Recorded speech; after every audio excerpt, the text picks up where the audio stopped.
Beautiful people, how are we? Today we're going to talk about tools for online business.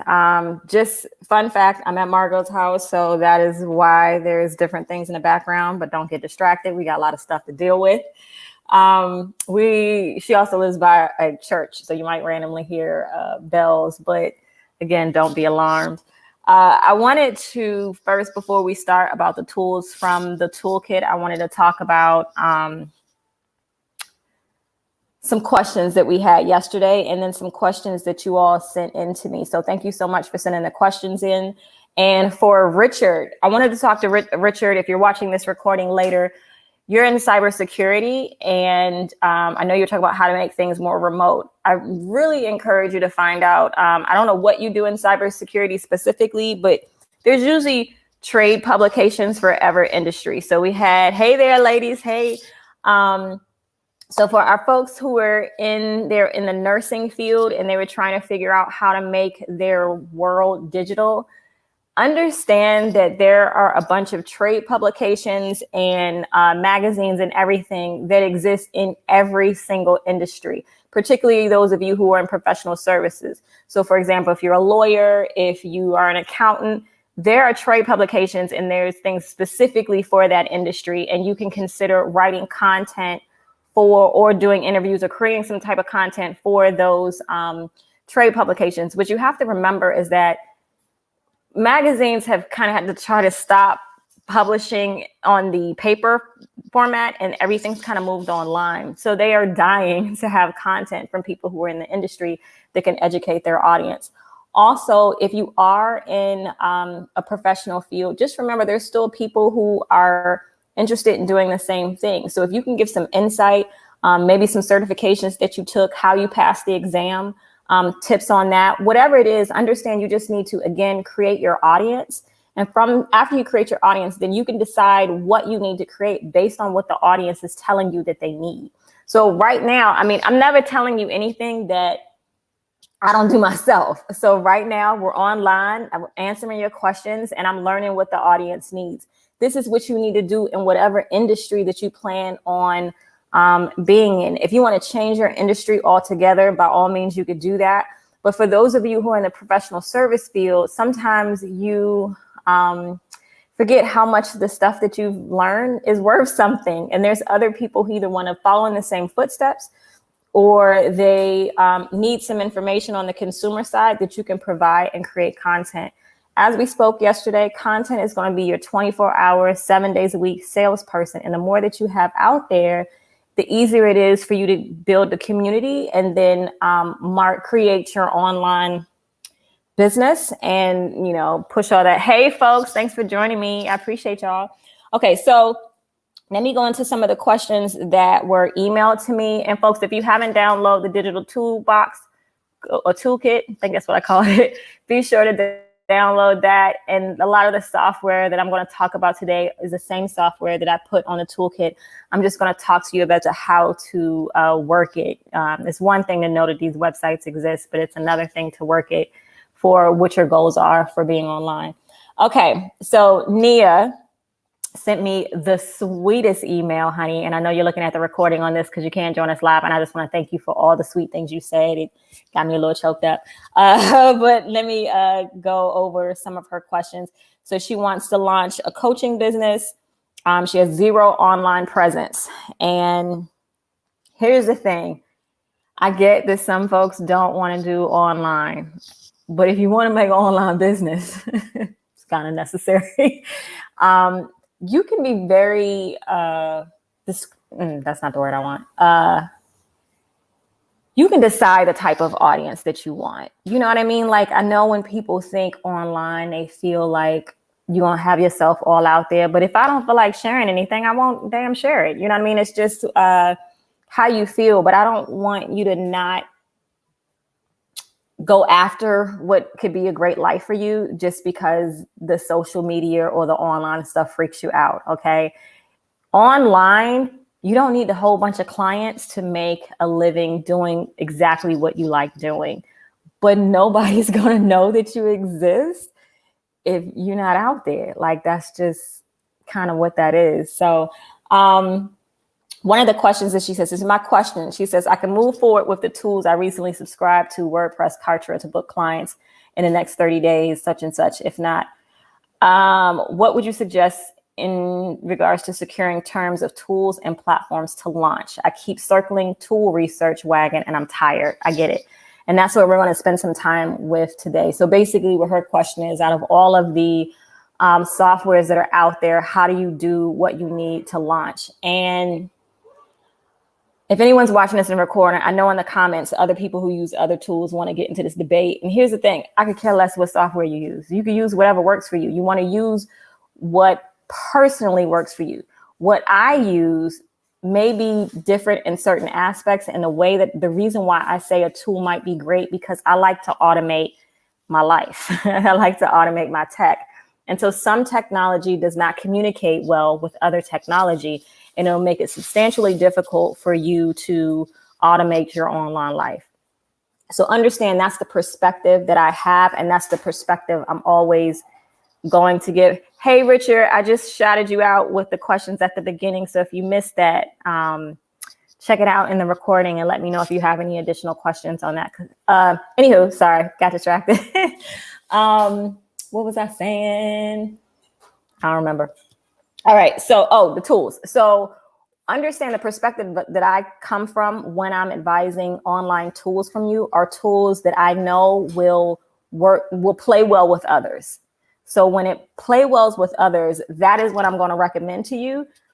But if you feel like you're not tech savvy enough, that's okay. We're going to keep it in the lane that we're in, and then you can always upgrade. Try not to grade where you want to be based on something I'm doing, because I have a little bit more knowledge in certain areas, and then you're going to get frustrated because you can't follow along. So everything we're going to do right now is on a basic level. Okay, so we're talking about basics. So don't get caught up in the tech.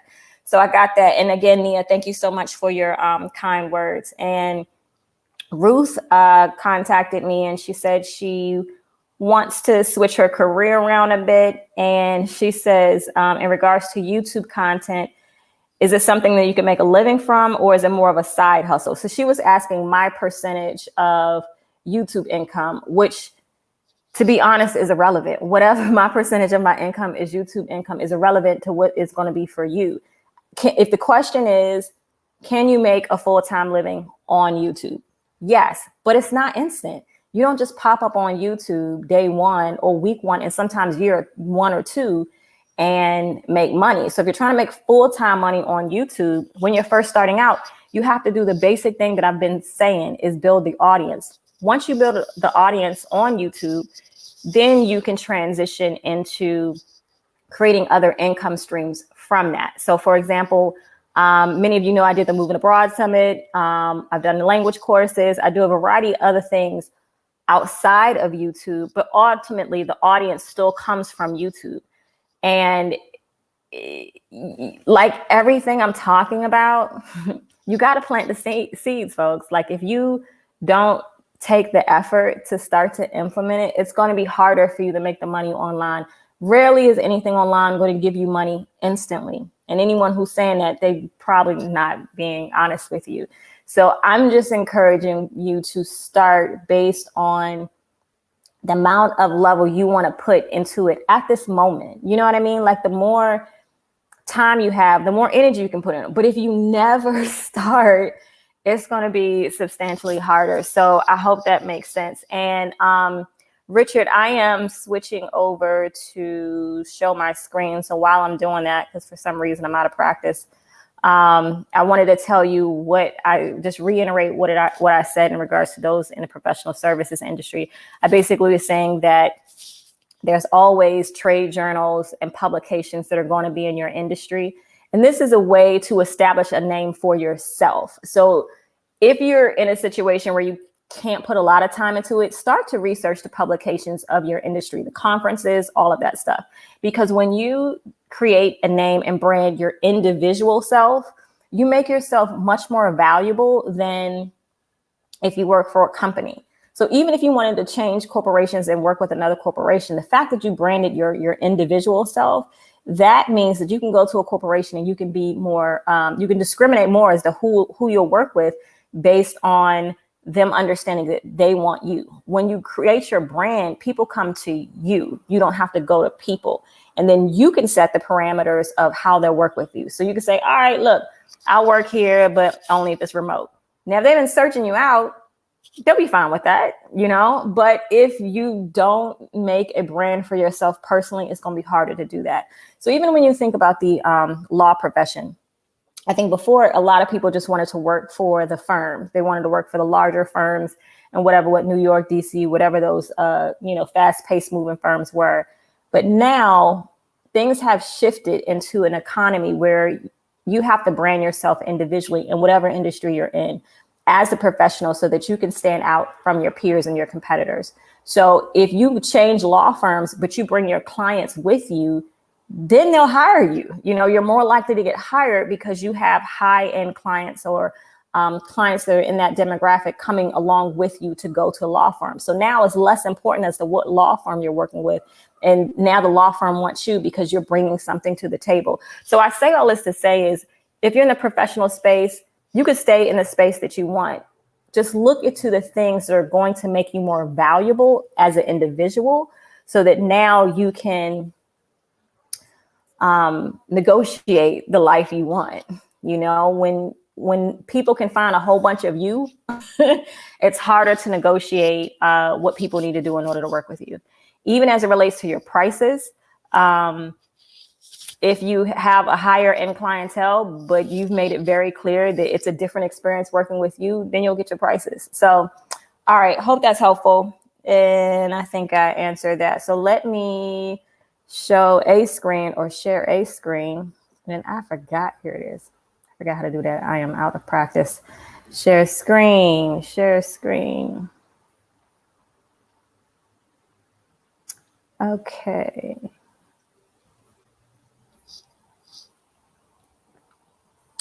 Okay, so right now we're going to start off with ConvertKit. And why can't I make that bigger? There we go. That's what I want.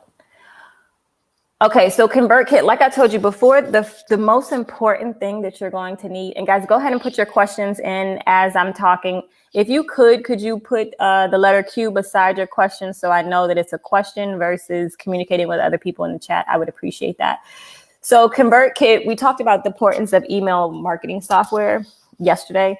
And in my opinion, that's going to be one of the most important things that you do, because whether you are doing online classes, whether you're training, whether you are writing, whatever you're doing, you need to keep in contact with those who want the information that you're giving. The way to do that is email. And the reason why I start people on email versus a website is because people can get paralysis analysis as it relates to the website. They're worried about the platform. They're worried about what it says. They're writing the content, what pictures. Next thing you know, a year or 2 years has passed and your website's still not up. So websites are important. I want you to know that. But what's more important is you need to start communicating with the audience, because you can start creating all this product and this content and they're not interested in it because you've never communicated with them. So I want you to spend some time kind of really thinking about what audience you want to serve, what the problems are of that audience. If you don't know, start to set up a way that you can communicate. Many of you are on my email list. You get my emails. I'm asking you questions. You're giving me information so that I know what to teach and what would be helpful. I could pull things out of the air, but it still might not be helpful for you. And I encourage you to do that in whatever industry that you're in. Okay. So right now we're looking at ConvertKit.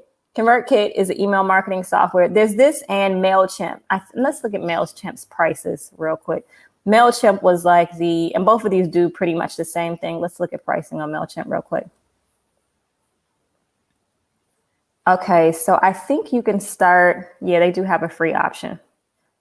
2,000 contacts. Okay, so folks, if you are trying to cut costs, which if you're just starting out, understand a lot of this is going to be a learning curve. You're not going to be like great at something you just start.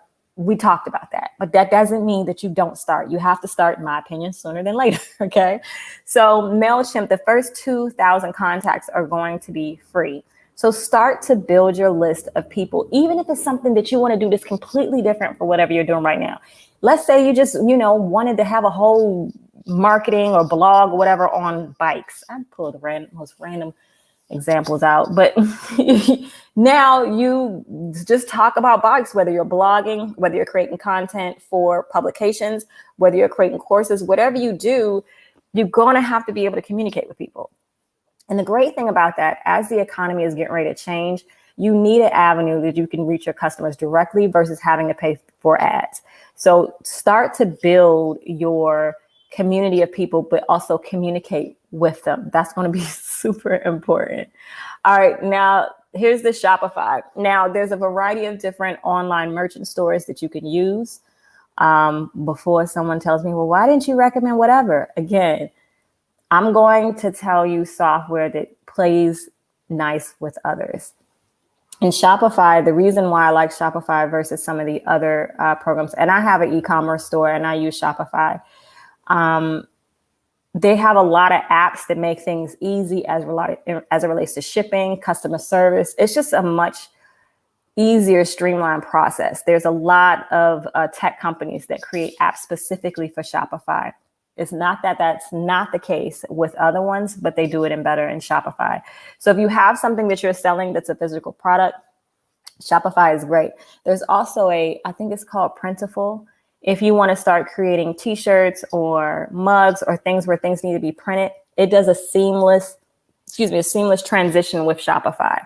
So you can have people place the order and they can immediately, Shopify will take care of a lot of that. Now, if you don't know how to use Shopify, you are on a platform that will help you how to do that. You can, Google it on YouTube or Google itself, and you can have a Shopify store up. And I created mine in a weekend. Here's the thing. If don't nobody know about your Shopify store, it's not going to make any money. Or if you're not paying for ads. So everything that we're talking about, I'm always going to push create the audience first. Once you create the audience, then you can create the merchandise. Or if you have content for your store, start to put all that together and then then look for the software that's going to help you pull that off. That makes sense. Let's see. Demio. All right, let's talk. I know a bunch of you were curious about kind of doing the online workshops and that type of thing. There are a variety, especially since COVID, a variety of companies that offer software to do online meetings. I've probably used every single one of them over the course of 10 years. Demio is also one of those types of software. It plays very nice with other software, at least the software that I use. So when you think that you're going to do a workshop or whatever you do, you want to decide, and this is usually what I decide, whether I'm going to use Zoom or Demio. If it's something super intense that people need to not focus on seeing other people and really need to focus on my screen and what I'm teaching, I usually jump to Demio. If I need more of the community and I want people to have a conversation and be able to talk to each other, I'll go the Zoom format. So when it comes to online meetings and that type of things, particularly if you're trying to do a workshop or an online course that's live, figure out the user experience that you want to create. If you want something more interactive, Demio does have some interactive components, but if you have a larger audience, I feel like Zoom works a little bit better. The problem with Zoom is that it's made just for meetings. They have a webinar component. I'm not really a fan of it. So you do have to integrate other software, and it can be a bit cumbersome if you're not very techy. So I recommend Demio. It's super easy to use. You can bring people on camera, I think up to 4 people, and you can charge for your workshops if you're using Demio. You're just going to need some more software. And one of the softwares that you will need, we're about to show you. Okay, folks, don't forget to put your questions in the comment box and put a Q by that. So people have been asking me about editing software. You can use a variety of different editing softwares. I use, as I said yesterday, I use ScreenFlow, which is here. It is not the most advanced, but it's super easy. It's what I started on, a decade ago, and I just haven't left. I know I should. I just haven't felt like it, and I hadn't had the opportunity to learn. I do have Final Cut Pro.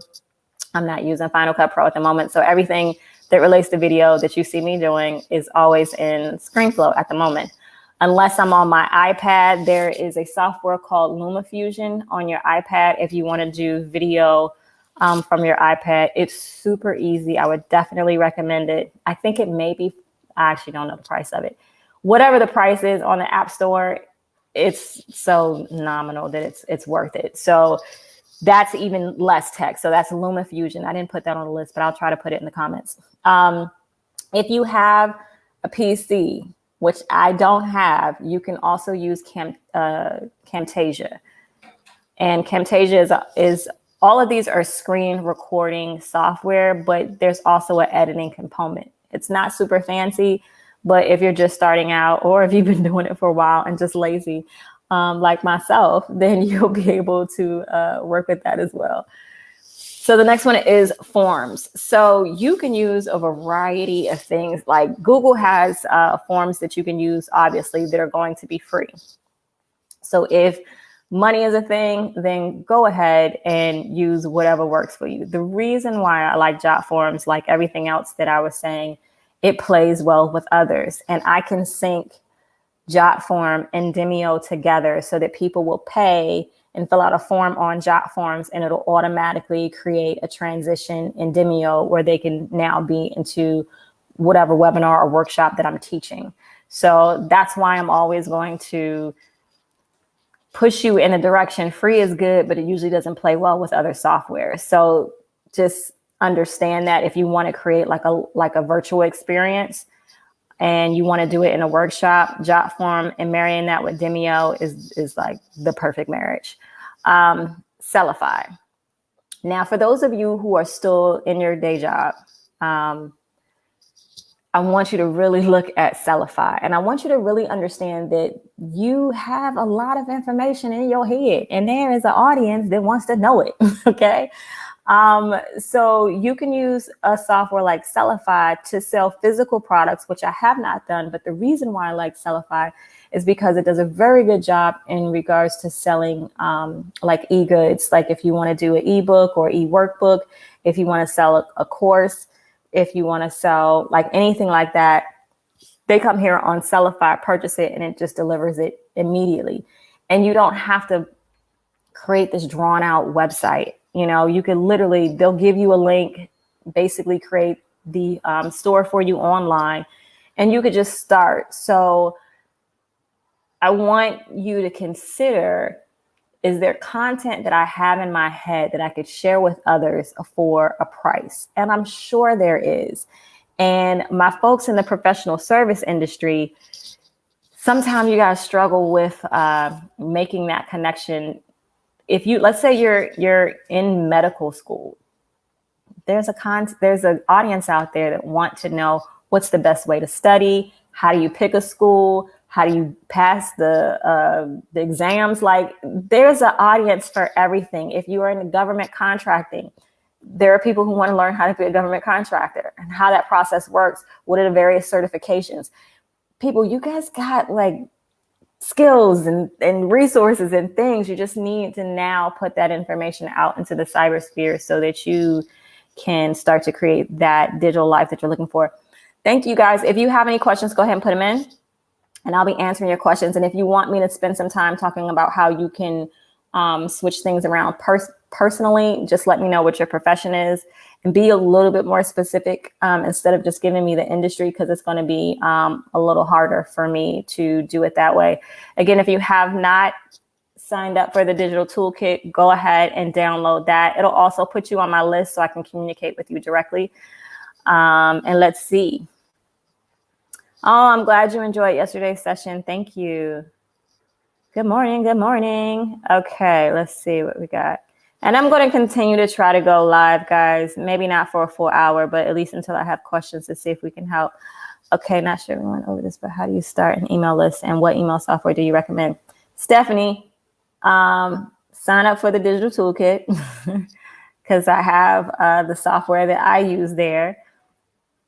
When someone asks me like what software specifically, if you don't have tech skills, I'm probably going to recommend a different software versus what I use.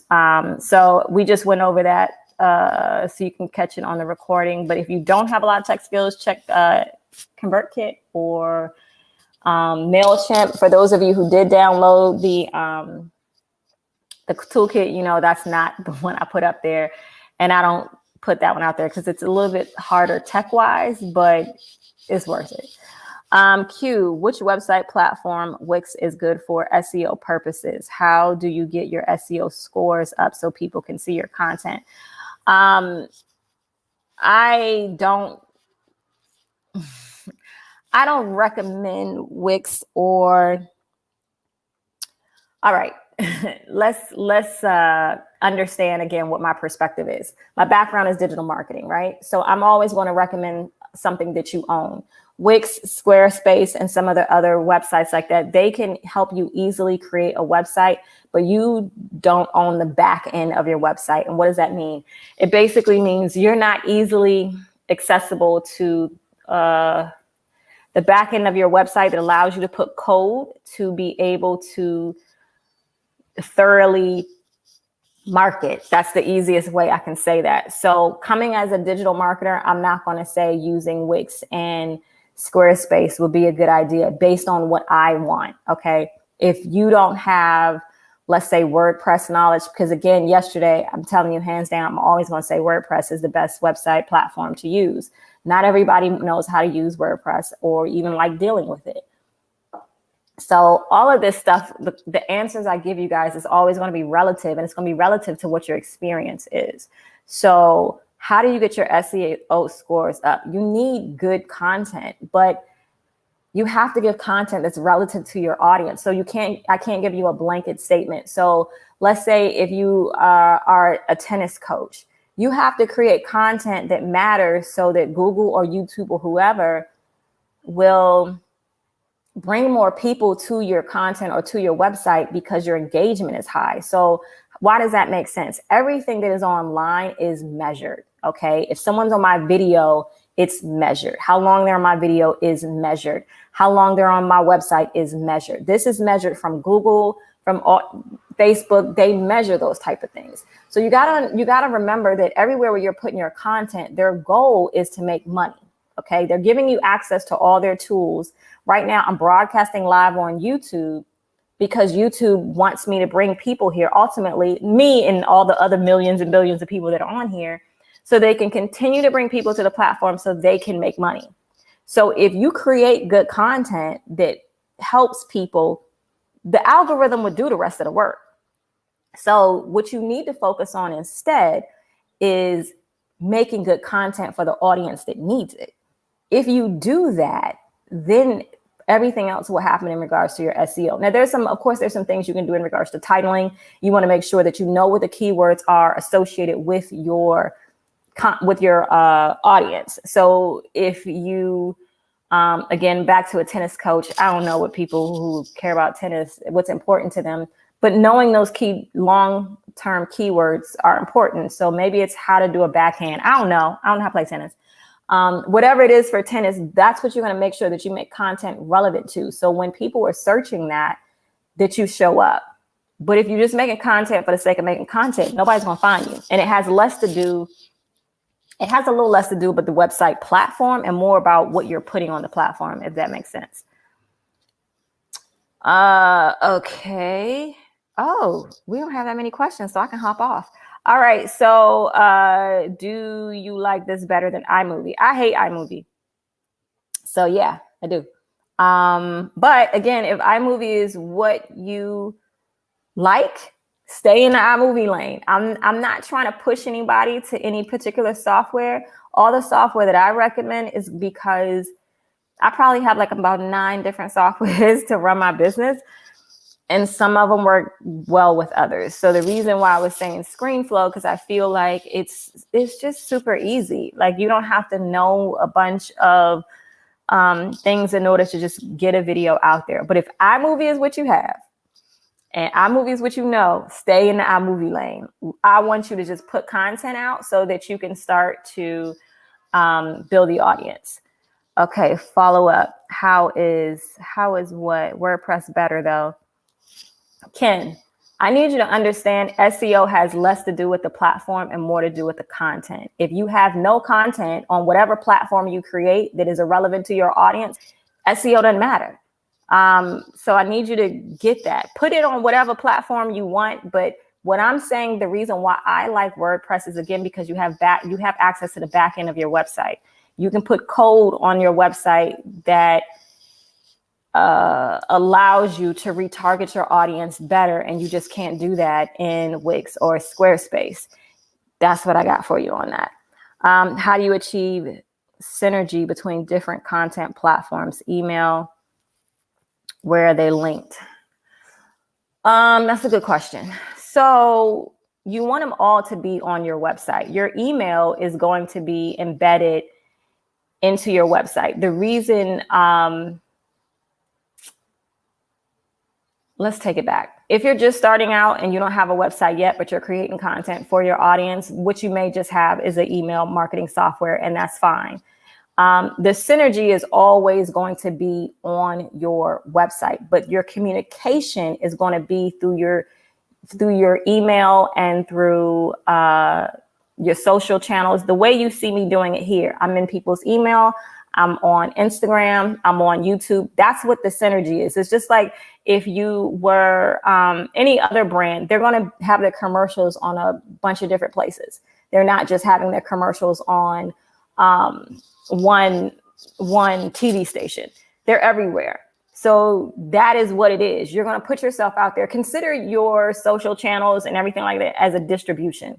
If there was someone who was a recording artist, they wanted their album or their song on every radio station, ultimately, so they can go buy the album. So what you want to do is you want to put your brand and put your information out there, ultimately to bring them back to your website.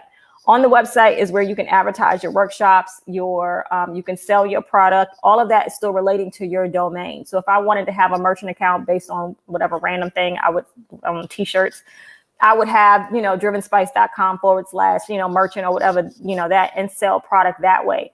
The synergy or the nucleus of everything should be your website. And so the reason why I like WordPress versus a Wix and everything like that is because I can fully own my website.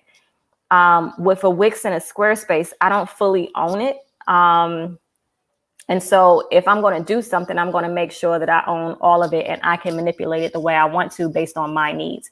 And so for that purpose is why I would say WordPress versus anything else. And you said, how are they all linked? They're going to be linked. And let me know if that makes sense. They're going to all be linked through your website. Your email, that is on your website. You're going to have the link embedded into your website. YouTube, you should have links everywhere. And anybody on YouTube, you're trying to bring them back to your website. Workshops, same thing. Everything, the nucleus is going to be your website, because out of all this other stuff, that is what you own. So you're going to bring people back to the web property that you own. Hey there, Stephanie. How do you run Facebook ads and Google ads? And are those good ways to get an audience? Stephanie, I can't just like, that's not that's something you have to look at. You know what I mean? Like the process of doing a Facebook ad and a Google ad. You can get some information. You on the right platform, YouTube. Just put in the YouTube thing, run a Facebook ad, and it'll show you at least the basics of running a Facebook ad. And the same with Google ads. Now, if you don't know what you're doing, obviously it's not going to be a good way to get an audience. I think the technical aspect of a lot of things that's needed is relatively easy, but it's the strategy I feel that people fall apart when it comes to advertising. Again, if you don't have good content, because when you do your ad, you have to have content for your ad. So what content are you creating? If your messaging sucks, then the whole Google ads and Facebook ads were relevant. You're not going to have a good conversion rate. So yes, it's a great way to get an audience. You don't want just a audience. You want the right audience. You want the audience that want to work with you. But in order for people to know if they want to work with you, you have to show them that they should work with you. And that goes right back to what I said before, is content. Don't put the cart, is it the cart before the horse? Is that what the saying is? Something like that. Get the content first, build the audience. Worry about the rest later. Okay. Granted, I'm giving you the technical stuff, but start with the email. Start with building your list, but start creating content so that you could put out to bring people back to you, so that you can start building your online business from there. If no one knows you exist, you can know about websites, you can know about workshop platforms, you can know about all that. If no one knows about you, it's all irrelevant. So concentrate on thinking about how you are going to provide value to the audience in which you want to serve. Think less. I know you hear this all the time.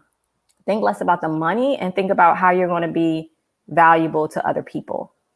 And then that comes back to you. And then you can start figuring out, okay, what does this audience need? And they'll tell you. Y'all gonna tell me. Like, y'all tell me where you stuck. Like you tell me, because I communicate with you. So communicate with your audience, find the audience, communicate with them, and find out what they need and see how your expertise can feed that need. Sorry, my text above is a question. Text above. What are you talking about with the Google Ads, hon? Oh no, I got you. I think I answered it. Thank you, honey. I appreciate you. Once you bring your audience to your website, what do you do? How do you generally, let's see. Once you bring your audience to your website, what do you do? How do you generally monetize? I know it depends on content, but a general example will help. Okay, so a general example, you could see what I did. I did the Moving Abroad Summit based on me moving to Portugal. And people were asking me questions. I didn't know how to answer them because I just moved to Portugal. And so I got other people who had moved abroad. I put them together into a summit. I didn't have a website at the time, but I had an audience. So I took that audience and I created an online summit. That's the example I have. Like, just look at what I do. I'm not going to tell you to do something I don't already know how to do. Now, granted, my brand is relatively new. My brand is only, I think, a year.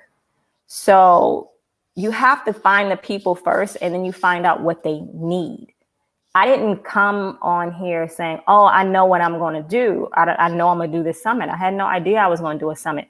People kept asking me questions that I could not answer. I did not feel equipped to be able to answer the question. And so I was like, well, let me find some people that could hopefully answer the questions for y'all so that you could, pull it together. And that's what I did. So what will bring people to your website depends on, we can give another example. Let's say you are a basketball coach and you want to bring people to the website.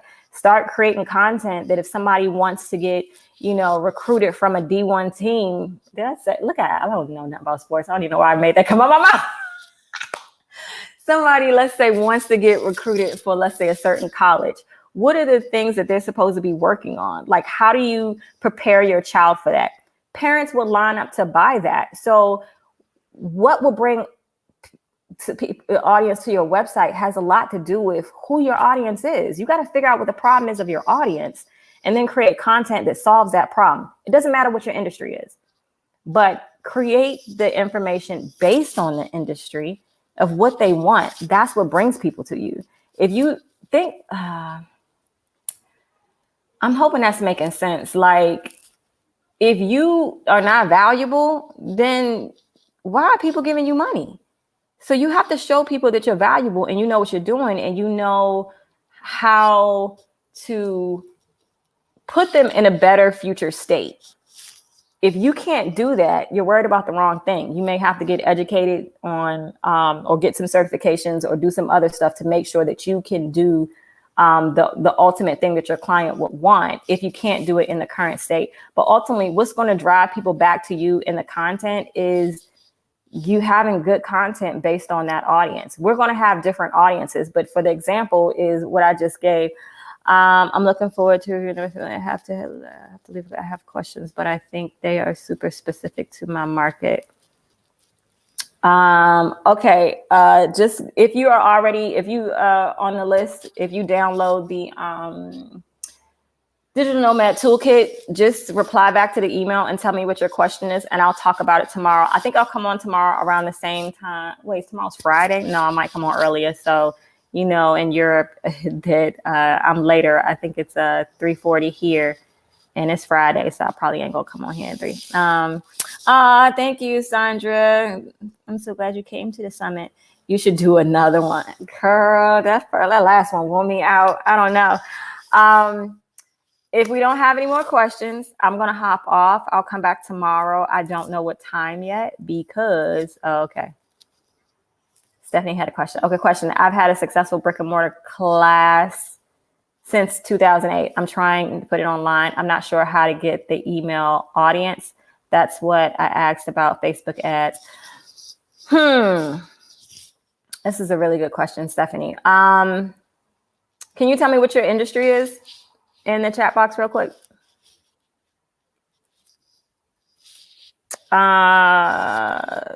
So let me ask you this. Did you not keep the contact information of the people who would attend your class as well? I'm trying to put it online. I'm not sure how to get the email audience. And also, so I got a couple questions for you, Stephanie. Do you have any content out online about what the class is about or what you're teaching? If that is not the case, you need to create content for that. If you've had a successful brick and mortar class, you could probably really kill it online and make some really good money because the overhead cost is next to nothing. What you would need to run software is maybe $200 a month. And depending on what your price point is for the class, you can, and you don't have to go anywhere. It's just dope. All right, Stephanie. So I'm not getting an answer from you unless this isn't working right. Okay. So Stephanie, if you're already on my list, just reply back to an email message and I'll start with your question tomorrow when I come back. And hopefully that helps. So I hope this was helpful, guys. There's software out there. I just wanted people to decide how you want to present your content and understand that there's software that could help you do that. Ultimately, creating the audience is going to be first. Non-emergency medical transportation. Non-emergency medical transportation. So what was the class?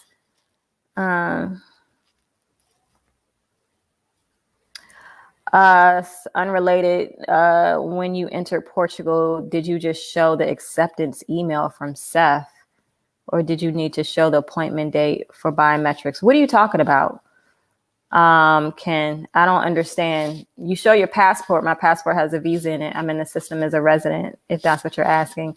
I didn't need to show an email for that. You're in the system. I mean, if you got a residency visa, they put it in your passport. So like when I come into any country, I have to show my passport and my passport has a visa and I'm in the system as a resident. So when you're talking about, do you need to show your appointment date? I don't think so, but I'm not always sure on your question.